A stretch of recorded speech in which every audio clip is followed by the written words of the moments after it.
श्रीमन्नारायण। मैं आज आप लोगों के लिए निर्जला एकादशी व्रत की कथा सुनाने जा रही हूँ। कथा का प्रारंभ महाभारत काल की बात है। एक बार पांडवों ने भगवान श्री कृष्ण के कहने पर वर्ष भर की सभी एकादशियों का व्रत करना आरंभ किया।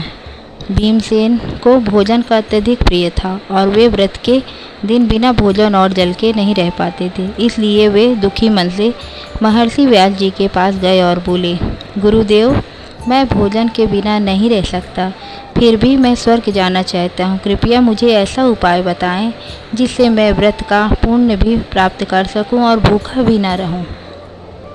व्यास जी का समाधान। व्यास जी मुस्कुराए और बोले, हे भीमसेन, यदि तुम वर्ष की सभी एकादशियों का पुण्य एक साथ प्राप्त करना चाहते हो तो ज्येष्ठ शुक्ल पक्ष की एकादशी को निर्जल यानी बिना पानी के व्रत रखो। यह कठिन है, परंतु इस दिन बिना जल ग्रहण किए उपवास करने से साल भर की सभी एकादशियों का पुण्य मिल जाता है।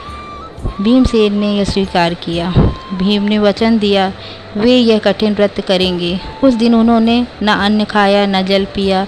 दिन भर भगवान विष्णु का ध्यान किया, रात भर जागरण किया और अगले दिन द्वादशी पर ब्राह्मणों को दान देकर व्रत का पालन किया।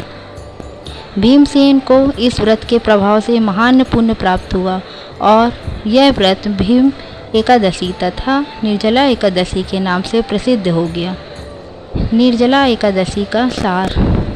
यह व्रत सिर्फ एक दिन का कठिन उपवास नहीं, बल्कि यह आत्मसंयम, श्रद्धा और भक्ति का प्रतीक है।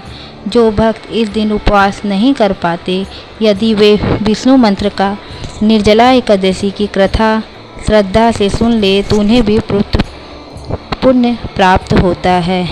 श्रीमन्नारायण।